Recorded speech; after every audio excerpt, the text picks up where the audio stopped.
The city was just waking up as the newly appointed police commissioner began his walk to work. The morning air was crisp, and the streets were starting to buzz with early commuters heading to their offices.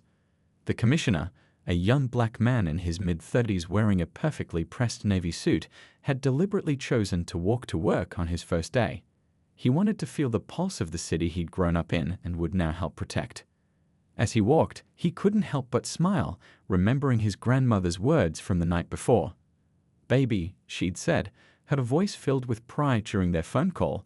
Who would have thought that little boy who used to play cops and robbers in the backyard would become the youngest police commissioner in the city's history? He'd stayed up late talking with her, sharing his dreams about making real changes in the department. His journey to this position hadn't been easy. Growing up in the city's east side, he'd seen both the good and bad sides of law enforcement. He'd worked his way through college, then law school, before joining the force. Some had questioned his choice to become part of a system he wanted to change, but he'd always believed that real transformation happens from within. The morning sun reflected off the glass buildings as he turned onto Oak Street, just 2 blocks from the station. He'd purposely left his car at home today, wanting to remind himself of the everyday experiences of the community he served. His phone buzzed in his pocket, probably another congratulatory message from his mom, who'd been texting him inspirational quotes all morning. He paused at a small coffee cart, ordering his usual black coffee with just a touch of honey, a habit he'd picked up during those late-night study sessions in law school. The elderly vendor gave him a warm smile, completely unaware that he was serving the city's newest police commissioner. That's exactly how he wanted it. Today was about observing, understanding, and experiencing the city as any other citizen would. As he waited for his coffee, he watched parents walking their children to school, shop owners lifting their shutters, and city workers starting their daily routines. These were the people he'd sworn to serve and protect. His mind wandered to the speech he prepared for the morning meeting, not the formal one his staff had written, but the honest, heartfelt words he jotted down at 3 a.m. The commissioner took a sip of his coffee and continued his walk, his polished shoes clicking against the sidewalk. The station was now visible in the distance, an imposing brick building that would soon become his second home. He'd chosen this particular route because it took him past the community center where he'd spent countless hours as a teenager, the very place that had first inspired his interest in community service. He checked his watch, still early. He'd planned it this way, wanting to arrive before most of the staff. His mind was already running through his priorities, community engagement programs, updated training protocols, and most importantly, building bridges between the police force and the communities they served. His chest tightened slightly with anticipation and responsibility. What he didn't know was that this ordinary morning walk was about to become an extraordinary lesson in exactly why his appointment was so necessary. As he approached the final block before the station, he noticed a patrol car slowing down nearby. The commissioner maintained his steady pace, already sensing what might come next. His years of experience had taught him to stay calm in such situations, though he never imagined it would happen on this particular morning. He adjusted his tie one last time, feeling the weight of his new badge in his jacket pocket. The morning was about to take an unexpected turn, one that would test his leadership philosophy before he'd even officially started his first day. The next few minutes would not only shape his first day as commissioner, but would become a powerful story of transformation within the department. The air seemed to grow thicker with tension as the patrol car's lights flickered on. The commissioner took a deep breath, knowing that how he handled the next few moments would set the tone for his entire tenure. He was about to experience firsthand the very issues he promised to address in his new role, though not quite in the way he'd expected. The patrol car's lights flashed as it pulled up beside the commissioner. He could see the officer inside speaking into his radio before stepping out. The commissioner noticed everything. The officer's confident stride, the way his hand rested near his belt, the look of suspicion that crossed his face as he approached. 15 years on the force had taught the commissioner to read these subtle signs. "What's your business around here?" The officer called out, his voice carrying more authority than necessary for a simple question. The commissioner could tell this wasn't a friendly inquiry. He'd seen this approach too many times before. The officer, a man in his late 40s with graying temples and a stern expression, kept one hand near his belt as he walked closer. "Good morning, officer," the commissioner replied calmly, keeping his voice steady and professional. He was dressed in his best suit, carrying a leather briefcase, yet the officer's body language suggested he saw a threat rather than a professional heading to work. The commissioner noticed a young rookie officer watching nervously from the patrol car, probably on training, making this interaction even more important. "I said, 'What's your business here?'" The officer repeated, his tone growing more aggressive. This isn't typically a route people in suits take this early in the morning. The implied accusation hung in the air like morning fog. The commissioner could feel his coffee getting cold in his hand, but he remained still, knowing any sudden movement might escalate the situation. Standing under the growing morning sun, the commissioner thought about all the young people who faced similar situations every day, those who didn't have the protection of a badge in their pocket. He noticed other people on the street slowing down, some pulling out their phones, others watching with concerned expressions. This was exactly the kind of interaction he promised to address in his new role. "I'm heading to work, officer," the commissioner replied, maintaining eye contact. He could have ended this immediately by revealing his identity, but something told him to let this play out. Every second of this interaction would fuel his understanding of what needed to change in his department. The coffee cart vendor who'd served him minutes ago watched from his corner, concern visible on his face. The officer stepped closer, his boots scraping against the sidewalk. "I'm going to need to see some ID." The demand came with an edge that suggested non-compliance wasn't an option. "We've had reports of suspicious activity in this area." The commissioner knew there had been no such reports. He'd reviewed all recent incident reports the night before. As the commissioner carefully reached for his wallet, he noticed how the officer tensed up. Even this simple movement was seen as potentially threatening. He thought about his grandmother's words again, about making changes from within. This moment was proving exactly why those changes were necessary. "Take it out slowly," the officer instructed, his hands still hovering near his belt. The morning traffic continued to flow behind them, cars slowing down as drivers noticed the scene unfolding on the sidewalk. The rookie officer had stepped out of the car now, looking uncertain about whether to approach or stay back. The commissioner's own heartbeat remained steady as he carefully extracted his ID. Years of similar experiences had taught him to stay calm, but he couldn't help thinking about those who might panic in such situations, how a moment of fear could turn a routine stop into something much worse. He held his ID out, but didn't volunteer information about his position, not yet. The officer took the ID with his free hand, studying it closely. His eyebrows furrowed as he read, then reread the information. Something was registering, but he hadn't made the full connection yet. The commissioner could see the exact moment confusion began to replace the officer's authoritative demeanor. More people had gathered now, some pretending to wait for the bus, others openly watching. The commissioner knew this scene was all too familiar to them, but the ending would be different this time. The coffee vendor had stepped away from his cart, his face showing a mix of concern and curiosity about how this would play out. "Sir, can you explain why you're heading toward the police station?" the officer asked, his tone still carrying suspicion but now tinged with uncertainty. The morning sun had risen higher, casting long shadows on the sidewalk as this scene continued to unfold. In just over an hour, this same officer would be sitting in the station's main hall, about to receive the surprise of his career. The commissioner took a slow, deliberate breath.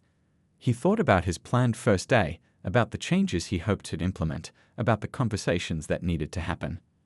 This unplanned encounter was about to become a powerful teaching moment, not just for this officer, but for the entire department. The next few minutes would set the tone for everything that was to come. The commissioner stood calmly on the sidewalk, watching as the officer continued to study his ID with growing uncertainty. The morning had grown warmer, and more people were gathering around them, their phones discreetly recording the interaction.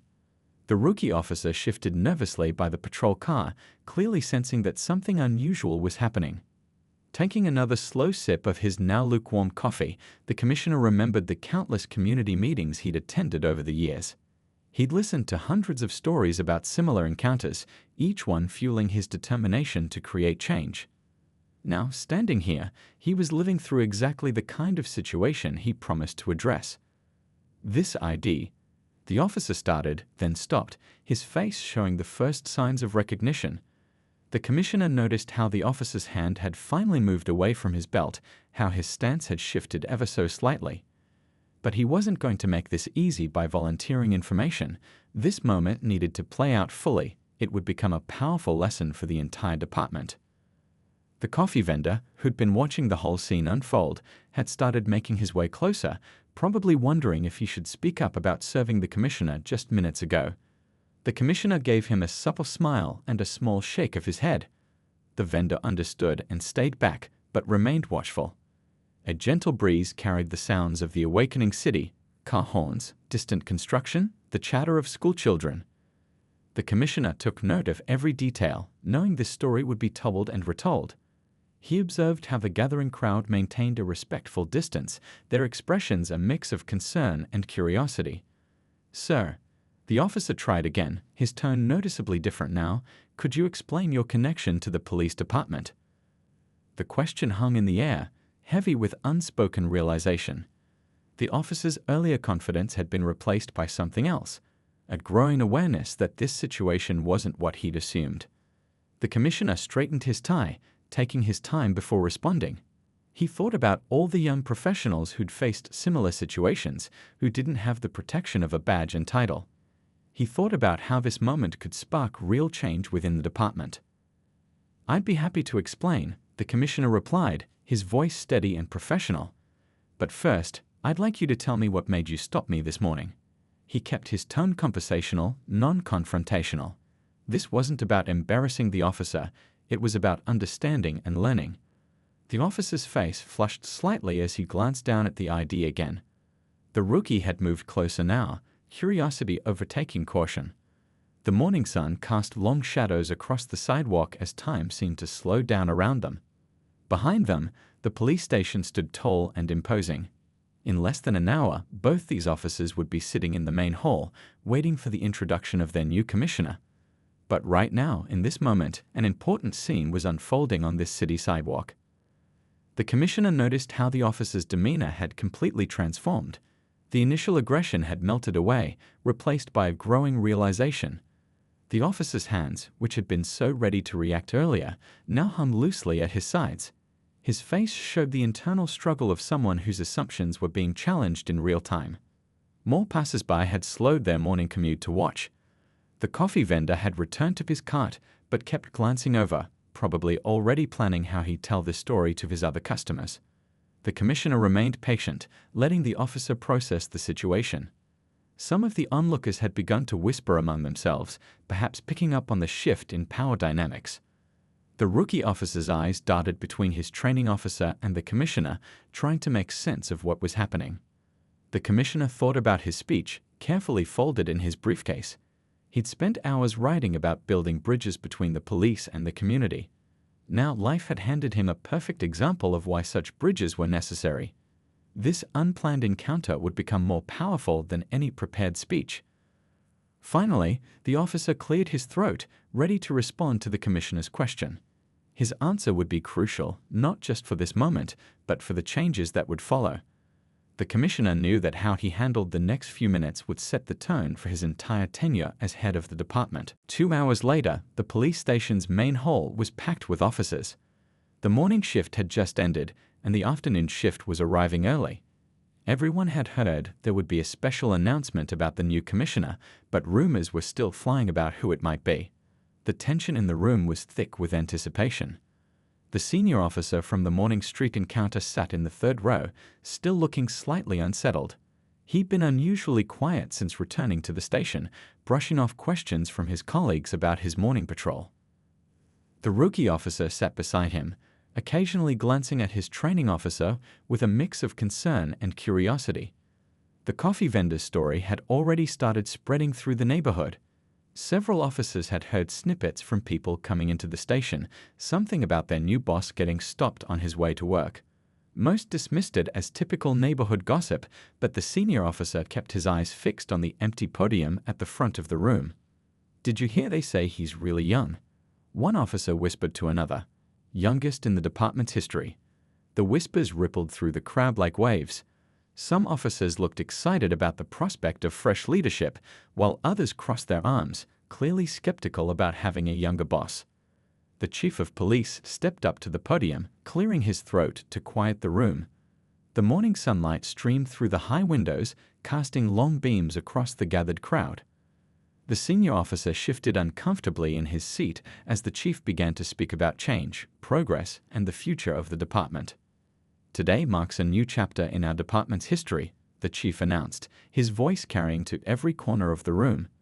The senior officer's face had grown increasingly pale, and those sitting near him noticed how he kept loosening his collar as if it had suddenly become too tight. In the hallway outside, the commissioner stood quietly, listening to the chief's introduction. He thought about the morning's events, about how perfectly they illustrated the challenges facing the department. His prepared speech sat folded in his pocket, but he'd already decided to speak from the heart instead. The room buzzed with anticipation as the chief continued. "Our new commissioner brings a unique perspective and a wealth of experience in community relations and police reform." The senior officer's rookie partner suddenly sat up straighter, beginning to make connections between the morning's events and what was about to happen.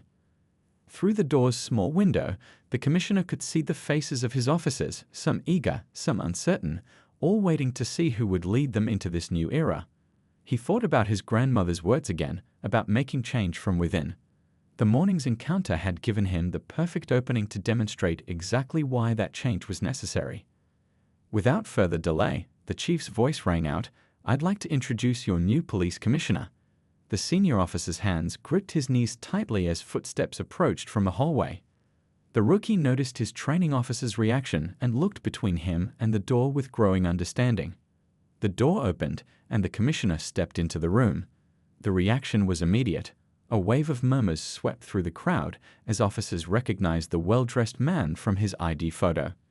The senior officer seemed to sink lower in his seat as those around him connected the dots between the morning's rumors and the person standing before them. Walking to the podium, the commissioner maintained the same calm demeanor he'd shown during the morning's encounter. He could feel hundreds of eyes on him, could hear the whispers spreading through the room as the story of the morning's events began circulating among the officers. The rookie officer was now staring openly at his training officer, who looked like he wanted to disappear into his chair. Other officers nearby had started to notice their colleagues' reaction, and the whispers grew more intense. The commissioner reached the podium, adjusted the microphone, and looked out over the sea of faces.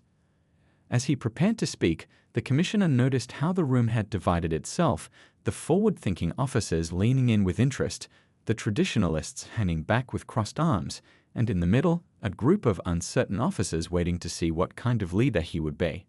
His first words would set the tone for everything that would follow. The commissioner stood at the podium, taking in the sea of faces before him.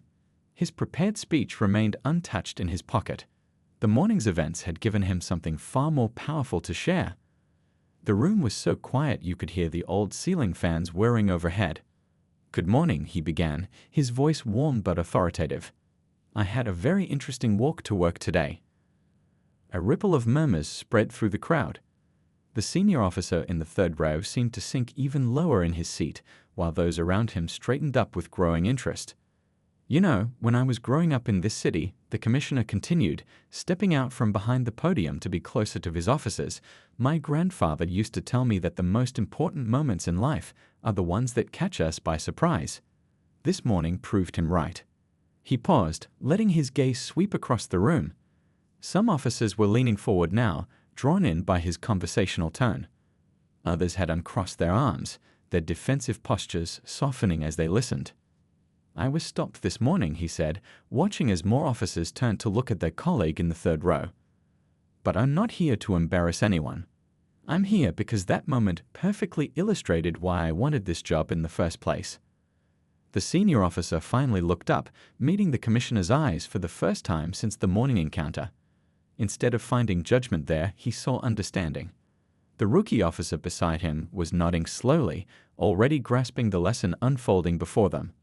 Every morning, the commissioner went on, walking slowly across the stage. Thousands of people in our city start their day with simple routines. They grab coffee, they head to work, they drop their kids at school. And sometimes, those simple moments become complicated because of assumptions we make. He pulled out his wallet, the same one he'd carefully reached for earlier that morning. "This badge," he said, holding it up, "isn't just about authority. It's about responsibility. The responsibility to see people, really see them, before we make judgments. A phone buzzed somewhere in the room, but nobody moved to check it. The commissioner had everyone's complete attention now. Even the skeptical officers in the back were watching intently. I could have shown my badge right away this morning, he admitted, pacing thoughtfully. But then I would have missed something important. I got to experience exactly what many of our citizens experience. And let me tell you, that perspective is invaluable. The morning sun had climbed higher, casting different shadows through the windows now. The senior officer had straightened up slightly, his face showing the first signs of understanding rather than embarrassment. Change, the commissioner said, his voice carrying to every corner of the room, isn't about pointing fingers, it's about opening eyes, including my own. This morning taught me more about our department's challenges than any report could have. He walked back to the podium, but didn't step behind it. We're going to make changes together, he announced. Not because we're being forced to, but because we want to be better. Because every person who walks these streets deserves to feel safe, respected, and heard. The rookie officer had pulled out a notebook and was writing furiously. Others had started nodding, caught up in the commissioner's vision. Even some of the skeptical officers had uncrossed their arms, their expressions thoughtful. I believe in this department, the commissioner continued, his voice growing more passionate. I believe in every officer in this room. And I believe that moments like this morning, moments that might seem uncomfortable at first, are actually opportunities. Opportunities to learn, to grow, and to become the kind of police force our community needs. He paused, letting his words sink in. The senior officer was sitting up straight now, his earlier shame replaced by something that looked more like determination. Around him, other officers were nodding, some stealing glances at their colleague with new understanding. The commissioner smiled, thinking about what his grandmother would say about this moment. Sometimes the best lessons come from the most unexpected places. He could feel the energy in the room shifting from uncertainty to possibility. After the meeting, the commissioner's office felt unusually quiet. The afternoon sun streamed through the windows, casting warm light across the desk he hadn't yet had time to organize. A gentle knock on the door broke the silence. The senior officer stood in the doorway, his usual confidence replaced by uncertainty. "Come in," the commissioner called out, his voice friendly. He noticed how the officer's shoulders were tense, how his fingers kept fidgeting with his badge. "Would you like some coffee?" he asked, gesturing to the coffee maker in the corner, a simple gesture to ease the tension. "Sir, about this morning," the officer began, still standing despite the commissioner's invitation to sit. His face showed the internal struggle of someone trying to find the right words for a difficult conversation. The commissioner waited patiently, remembering his own challenging moments throughout his career. "Please have a seat," the commissioner said again, pointing to the chair across from his desk. This time, the officer sat down slowly, his usual authoritative presence dimmed by the weight of the morning's events. Through the office window, they could hear the normal bustle of the station, phones ringing, officers talking, life going on. "You know," the commissioner began, leaning back in his chair, 20 years ago, I was stopped 3 times in 1 week while walking to my college classes." He watched as the officer's expression shifted from discomfort to attention. "Each time, I was dressed exactly like the other students, carrying the same books, walking the same path." The officer looked down at his hands, then back up. "Sir, I can explain about this morning." But the commissioner held up his hand gently. "Instead of explanations, I'd like to hear your thoughts," the commissioner said. "What was going through your mind when you first saw me walking down the street?" His tone wasn't accusatory, it was genuinely curious, inviting honest dialogue. The officer took a deep breath. "I saw someone who seemed out of place," he admitted. "A man in an expensive suit in an area where we've had." He stopped, suddenly hearing his own words differently. The commissioner nodded encouragingly, letting him process the moment. Outside the office, they could hear the rookie officer chatting with colleagues, his voice animated as he described the morning's events to others. The senior officer winced slightly at the sound, but the commissioner smiled. "Do you know what I saw this morning?" the commissioner asked, standing up to pour 2 cups of coffee. "I saw an officer who cares about his job, who wants to protect his community. But I also saw how quick judgments can cloud our vision." He handed a cup to the officer, who accepted it with slightly shaky hands. The coffee's aroma filled the office, creating a more casual atmosphere. On the street below, they could hear children laughing as they walked home from school. "Sir, I've been on the force for 23 years, the officer said, his voice steadier now. "I've always prided myself on being fair, on doing my job well. But today," he paused, taking a sip of coffee, "today made me question things I thought I knew." The commissioner nodded, understanding filling his expression. "That questioning, that's where growth begins. Tell me about your rookie partner. How do you think this morning's events affected him?" The officer glanced toward the door, where his partner's voice could still be heard. "He's going to be a good cop," he said slowly. Maybe better than me, because he'll have learned this lesson early. Or maybe, the commissioner suggested, he'll be a good cop because he has a training officer who's willing to learn and grow. He watched as the officer processed these words, saw how his posture began to relax slightly. They sat in comfortable silence for a moment, sipping their coffee. The late afternoon sun had shifted, casting different shadows across the office. From somewhere in the station came the sound of laughter, life continuing as usual while this important conversation unfolded. "I have a proposal for you," the commissioner said finally, placing his coffee cup down. The officer looked up, curious. "We're starting a new community outreach program. Given your experience, including what happened this morning, I think you'd be the perfect person to help lead it." The officer's eyes widened in surprise. "Sir, after this morning you trust me with that?" The commissioner smiled warmly. "Sometimes the best teachers are the ones who have learned the hardest lessons themselves. What do you say?" As the officer considered this unexpected offer, the sounds of the station continued around them, phones ringing, officers talking, life moving forward. But in this office, something important was changing. 6 months had passed since that memorable first day. The police station buzzed with a different kind of energy now.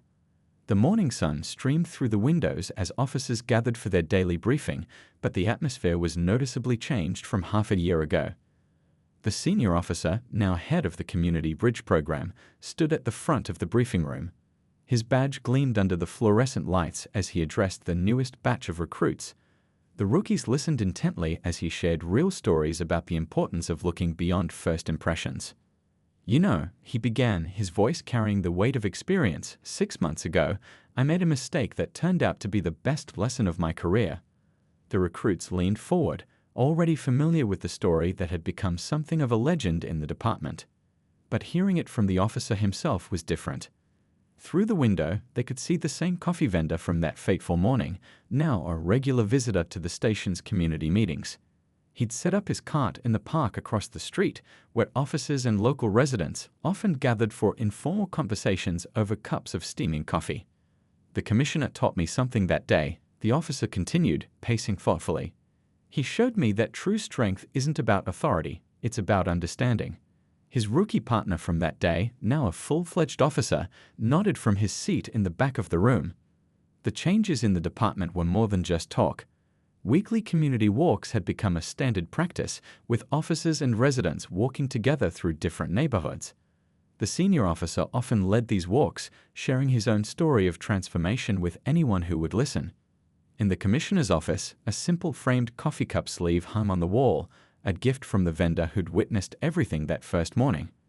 It served as a daily reminder of how small moments could lead to big changes. The Community Bridge Program had grown beyond anyone's expectations. Officers were spending time in local schools, not just as authority figures, but as mentors and friends. The senior officer had discovered a talent for connecting with young people, using his own experience to show how people could grow and change. "You see that park out there?" the officer asked the recruits, pointing through the window. 6 months ago, kids would clear out the moment a patrol car drove by. Now look. The recruits turned to see children playing basketball with off-duty officers, their laughter carrying across the street. The station's walls, once bare except for regulations and wanted posters, now displayed photos of community events, picnics, sports games, and town halls where officers and residents worked together to solve neighborhood problems. The senior officer's photo was among them, showing him teaching a youth workshop. Even the morning patrol routines had changed. Officers now started their days by stopping at local businesses, not to check for trouble, but to build relationships. The coffee vendor had started keeping a list of birthday cards signed by both officers and regular customers, a small gesture that meant everything. The hardest part of being a good officer, the senior officer told his audience, isn't learning procedures or staying fit. It's learning to see people, really see them. His voice carried the authenticity of someone who'd learned this lesson firsthand. In the break room, officers who once ate lunch alone now shared tables with community members during open house days. The conversations were different too, less about crime statistics and more about family, hopes, and working together for a better neighborhood. The rookie partner, now mentoring his own probationary officer, often used the first day story as a teaching moment.